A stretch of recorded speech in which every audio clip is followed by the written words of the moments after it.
Esta é uma excelente passagem para a gente pensar algumas coisas juntos. É a passagem daquela mulher que foi considerada mulher adúltera. Ela é uma mulher que foi pega tendo relações sexuais com um homem que não era seu esposo. Ela é adúltera ou não é? É ou não é? Muita calma nessa hora. Para bem julgar, nós precisamos conhecer. A característica daquele que pode julgar é estar na posse de todos os fatos. Quem não está na posse dos fatos não pode se arvorar em julgador. Jesus conhecia todos os fatos. Os homens que queriam apedrejá-la, não. Porque dizia a lei mosaica que a mulher e o homem pegos em adultério deveriam ser apedrejados. Mas a gente só vê a mulher sendo ameaçada. Né? E ela estava ali sendo ameaçada. Jesus chega, é instado por aqueles que estavam lá, e ele se abaixa e começa a escrever na areia. Dizem os Espíritos que ele começa a escrever as dificuldades, as faltas daquelas pessoas ali presentes. E então, um a um, do mais velho ao mais novo, vão saindo, todos. Por que os mais velhos saíram primeiro? Porque tinham mais tempo de erro. Né? Se viram projetados com mais facilidade. E os jovens, por que saíram? Porque os mais velhos saíram. Né? Se os mais velhos saíram, isso não vai terminar bem. Melhor a gente acompanhar. Né? E aí Jesus ficou sozinho com a mulher. E Jesus era educador, um pedagogo por excelência. E então ele vira para a mulher e diz: mulher, onde estão os que te condenavam? Se foram, Senhor, nem eu te condeno. Ele era a representação da misericórdia divina. Então ele estava mostrando: não existe condenação na lei divina, nem eu te condeno. E ele completa: vá e não tornes a pecar.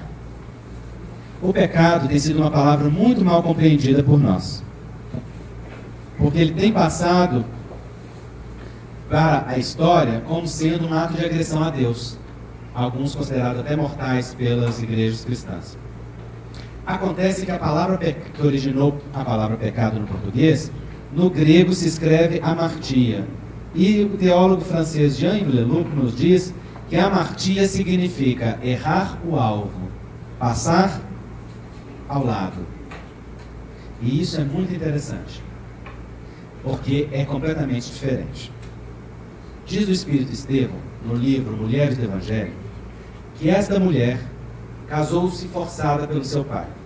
E desde o primeiro dia do casamento foi colocada na prostituição pelo seu marido, para oferir lucros dela. Neste processo se apaixonou por um homem que era um dos clientes. E foi pega tendo relação com este homem. Eu pergunto a vocês, esta mulher é adúltera? Não. Sim ou não? Não. Vocês vejam que para bem julgar, nós temos que conhecer as circunstâncias, não é? Era uma mulher explorada, que no entanto aceitou a exploração, devido às condições da época que não davam à mulher muita possibilidade de escolhas e de direitos, não é? E então ela tinha a responsabilidade que era dela, embora essa responsabilidade, a lei soubesse equacionar com os agravantes e os atenuantes, já que a lei de causa e efeito não é A mais B igual a C. É A mais B igual a C, dependente de E, de F, de G, de H, de inúmeras variantes muito mais complexas e perfeitas que a nossa vida física, não é assim? Então, Jesus estava diante de uma mulher que estava nessa condição. Agora, ela era uma mulher livre para amar quem quisesse? Não. Porque era casada, não era? Então Jesus diz para ela: mulher, vai e não tornes a pecar. Como se ele dissesse: mulher, vai e não tornes a errar o alvo. Qual que é o alvo da vida? O amor. Então, o alvo é amar, não é? Aquela mulher buscou amar e ser amada naquela relação. Ela conseguiu? Não. Então era como se Jesus dissesse para ela: não tornes a buscar amar e ser amada pelos mesmos caminhos que você buscou. Ali você não encontrou. Vá e segue livre e em paz, na presença do amor infinito de Deus. Simples, não é? Leve, não é? Muito mais leve. Vai, não tornes a pecar, mulher. Ama como te convém, porque talvez agora é a hora de você aprender que este não é o amor que a vida te destina.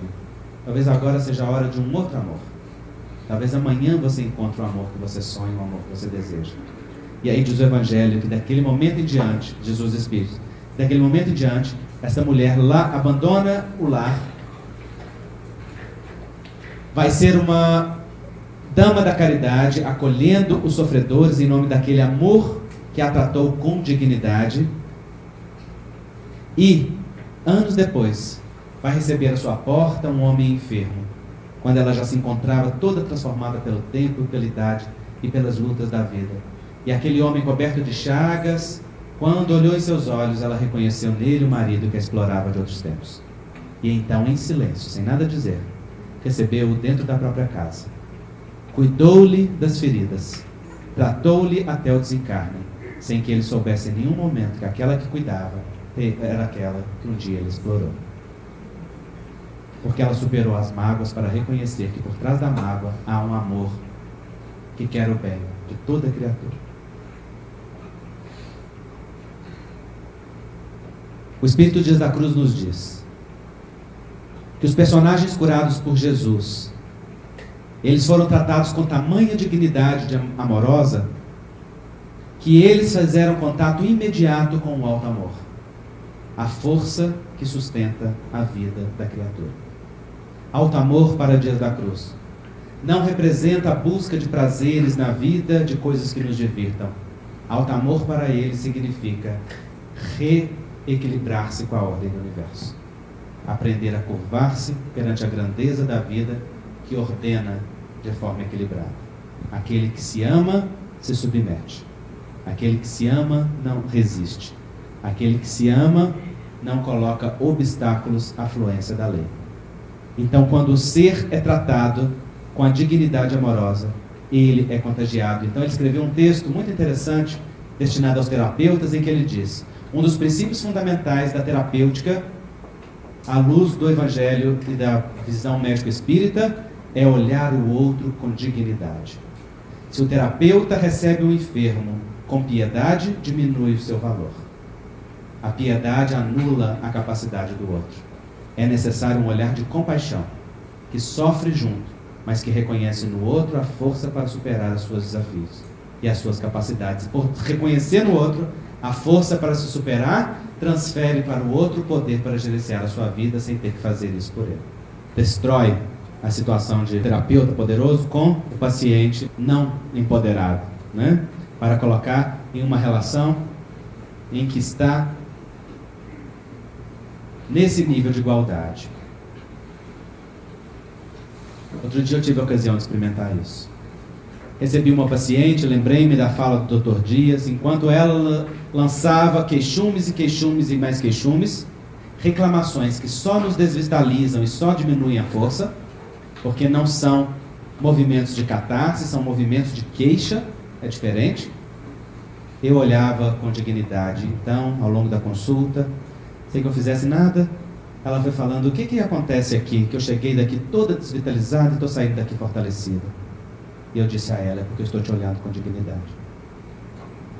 Essa sua fala não me convence.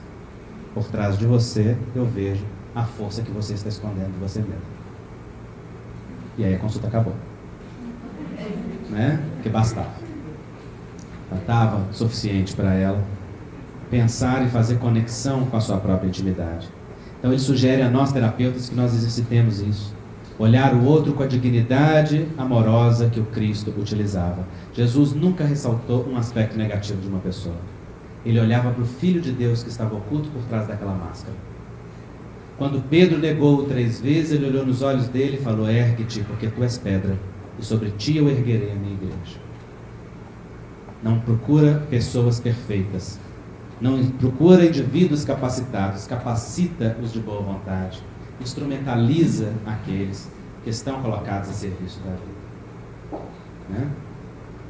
Essa é uma outra passagem muito linda, em que Jesus está no templo de Jerusalém, à beira do tanque de Betsaida, chamado também de Betesda, e neste tanque dizia-se que tinha poções, uma propriedade miraculosa. De tempos em tempos um anjo viria, balançava as águas, e o primeiro que nele se atirasse seria curado de suas enfermidades. De tal sorte que no alpendre, ao redor, uma multidão de enfermos aguardava.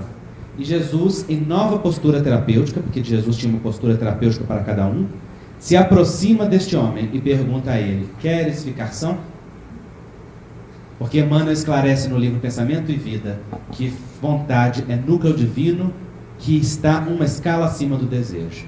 O desejo vem do instinto automatizado que preserva a vida. A vontade é núcleo divino que sustenta a criatura. Então Jesus evoca a vontade daquele homem. Queres ficar são? Tens vontade de ficar são? Como a fortalecer-lhe a vontade débil, porque ele já estava há 38 anos sobre o catre, sobre a cama, e já havia amadurecido o necessário. E aquele homem, que é símbolo de todas as criaturas e de todos os enfermos que acreditam que necessitam, que acreditam precisar de algo exterior para serem curados, e permanecem nos alpendres da vida, aguardando que alguém os lance na água miraculosa, responde para Jesus: mas Senhor, tão logo as águas são balançadas, um outro vem à minha frente e se lança. Jesus ignora a fala e diz a ele: levanta, toma tua cama e anda. Por que Jesus mandou ele levantar? Porque ele estava paralisado e era precisar ter ação, precisava ter movimento. Por que Jesus mandou que ele levasse sua cama? Porque a cama era 38 anos de experiência. E ninguém vai para frente no processo evolutivo deixando o passado para trás. O passado caminha com a gente na forma de maturidade, na forma de experiência, na forma de adubo que faz crescer as flores no jardim da nossa vida, não é? Mesmo que sejam experiências não positivas. E então, era como se Jesus dissesse: leva a tua cama, porque se você não aprendeu o suficiente, amanhã você vai precisar dela de novo. Requisitando da vida um processo pedagógico ainda mais forte. Tempos depois, Jesus encontra com este homem no templo e diz: eis que já está são. Ora, aqui é o templo, o lugar onde se adora a Deus. Então aquele homem estava adorando a Deus no exterior, reconectado a Deus na sua intimidade. Saúde é a real conexão, criatura-criador. Jesus olha para ele e diz: eis que já está são. Mas como Jesus sabe que existem etapas de saúde e que nós podemos sempre voltar a enfermar, reafirma: não tornes a errar o alvo para que não te suceda algo pior. Acerta agora o alvo da sua vida em novas posturas amadurecidas, com os 38 anos de experiência. E estes são símbolos deste movimento todo de autocura. Por isso Jesus dizia para todos que ele curava: vai, a tua fé te salvou. Muitos acotovelavam Jesus, mas somente aqueles que amadureceram a sua visão da vida e, sobretudo, religaram-se ao Criador na sua intimidade, é que conquistaram a cura no nível profundo. Jesus fazia era despertar o divino inato no ser humano. Então nós caminhamos para concluir a nossa fala, trazendo a nossa relação com o amor. Esta é Maria de Magdala, genuflexa perante Jesus, beijando-lhe e lavando-lhe os pés com lágrimas e enxugando com seus cabelos, porque ela reconhecia nele a fonte do amor. Maria de Magdala era uma mulher muito sensual e muito bonita, que havia seduzido todo o poderio da época com seus dotes, ganhando fama, prestígio, poder e dinheiro. No entanto, a sua alma permanecia vazia daquele amor de profundidade. Um dia, instada por Minaíra, o persa, ela foi ter com aquele estranho homem que diziam ser o Salvador prometido pelo povo judeu. E quando entrou na casa de Pedro e os olhos de Jesus encararam os olhos dela, ela sentiu um fogo que abrasava-lhe a alma sem queimar-lhe por dentro, porque enchia-lhe de dignidade. E foi quando Jesus se dirigiu a ela dizendo: Maria, o mundo te ama porque te deseja, eu apenas amo-te. E naquele instante, o coração dela bateu mais fundo, porque ela sentiu aquele amor desde sempre, criado e mantido para cada um de nós, na essência divina. E então ali ela encontrou a fonte. E aqui estava ela, honrando Jesus à maneira da época. Diz Emmanuel que essa foi a mulher que maior renovação exerceu no Evangelho, porque estava sob o domínio de 7 espíritos diretos que tinham-na sob processo obsessivo grave, e ela se libertou dos 7 através da vontade firme, decidida e constante. E é por isso que Jesus lhe apareceu primeiro a testemunhar a ressurreição. Algumas más línguas dizem que Jesus apareceu primeiro para ela porque queria que a notícia espalhasse rápido. E de fato espalhou. Né? Se ele aparecesse para os apóstolos, ia levar um mês para toda a cidade saber. Que eles iam discutir, peraí, vamos ver isso daqui, vamos ver se isso é verdade. Com Maria, em 2 horas a cidade sabia da notícia da ressurreição. Mas Emmanuel discorda. Emmanuel diz que Jesus apareceu a ela porque ela foi a mulher que maior testemunhou a renovação interior. E, portanto, fez um movimento que é um movimento de dignidade. Jesus, vendo-a honrar-lhe à maneira da época e reconhecendo que ela não honrava uma personalidade, mas ela honrava a lei divina que a reconectou, disse a ela: mulher, os teus pecados te são perdoados, porque você muito amou. Pecar não é errar o alvo? E o que é amar? Os teus erros ao alvo te são perdoados, porque você muito acertou o alvo. Balança da vida, equilíbrio. Você reparou as suas faltas perante si mesmo e perante seu próximo pela sua natureza de amor.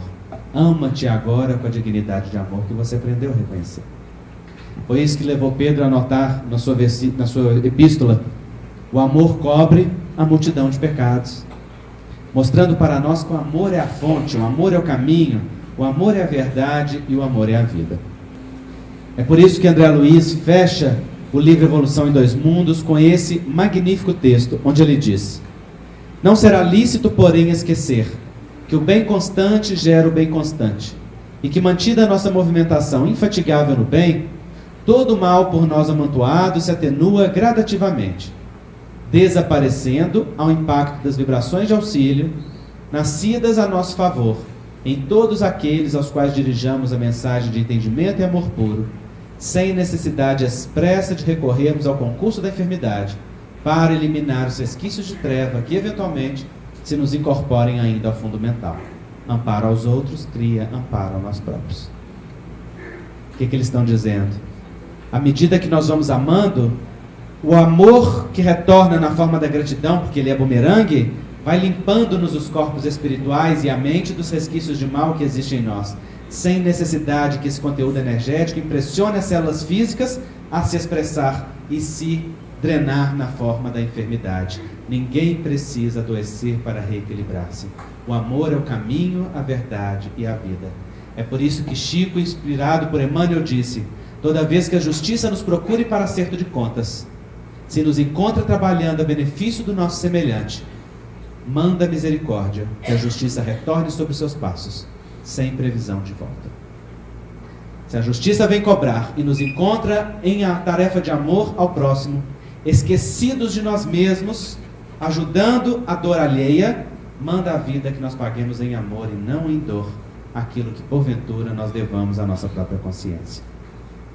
Ivan de Albuquerque escreveu uma mensagem linda, uma poesia linda, em que ele diz: um amigo chamou-me para cuidar de sua dor. Coloquei a minha no bolso e fui. Quando a gente se esquece da própria dificuldade para ver que nós somos também fonte de bem, que nós somos também fonte de amor, a vida transborda em possibilidades de realização. Não importa se o que nós temos são migalhas, são poucas coisas. Não importa se nós temos muitas feridas a fechar e a curar na nossa alma. O que importa é que a gente trabalhe no caminho do amor. Quando Jesus estava no monte com a multidão de 5.000 homens, fora mulheres e crianças, para alimentar, se quisesse poderia ter materializado o alimento, feito chover o maná dos céus, assim como transformou a água em vinho na festa das bodas. No entanto, ele pergunta aos discípulos: que tens para oferecer? E eles: ah, Senhor, só se puderam achar 2 pães e 5 peixes. E Jesus diz: isso basta. E transforma aquela quantidade de alimento numa quantidade tal que 12 cestos cheios sobram depois de alimentar a multidão. Quando nós ofertamos as nossas migalhas de bem e de amor para a vida, cessando as vozes do queixume, da revolta, da lamentação, das exigências e da neurose de controle, para falar: seja feita, Senhor, a sua vontade, usa-me a mim como te convém, Faz de mim instrumento da tua paz. Onde houver ódio, que eu leve amor. Onde houver ofensas, que eu leve o perdão. Onde houver discórdia, que eu leve a união. Onde houver dúvidas, que eu leve a fé. Quando nós abrimos o coração para dizer a voz daquele que fez e ouviu, esse movimento interior, então, a vida multiplica em misericórdia as nossas potencialidades, de forma tal que alimenta as carências das nossas multidões, assim como a multidão daqueles aos quais nós devemos servir. Talvez por isso Joana de Ângeles, inspiradamente, tenha escrito: não digamos no recesso da nossa consciência, ouve, Senhor, que o teu filho clama, mas digamos no recesso das nossas almas, fala, Senhor, que o teu filho escuta. Diz-me o que é necessário e ajuda-me a encarar a mim mesmo com os teus olhos de amor, dizia Santo Agostinho. Ensina-me a me ver assim como tu me vês, Senhor, a me enxergar como tu me enxergas. Ensina-me a me encarar como a obra perfeita que tu criastes, a fim de que eu não a negue. Ensina-me a estender ao meu próximo este olhar de dignidade, amorosidade e compaixão. Reconectar-se com o Criador é essencialmente reconectar-se com a força da vida. Maria Modesto Cravo diz que Jesus está na terra, a sua vibração permeia todos os espaços e a sua presença é palpável e pode ser sentida de forma até mesmo material. Há aqueles que se abram para esta presença, no entanto, ela esclarece: aquele que quiser se sintonizar com Jesus, tenha nos lábios uma palavra de esperança e no coração o sentimento da compaixão. Só quando nós saímos da condição de vítima para sermos ofertores de bênção é que a vida se desdobra num fluxo de amorosidade incondicional. Quando nós sentimos o amor incondicional do Pai, transmitimos o amor incondicional para o outro, porque nós nos tornamos igual ao Deus das nossas crenças. Nos tornamos igual àquele que nós adoramos.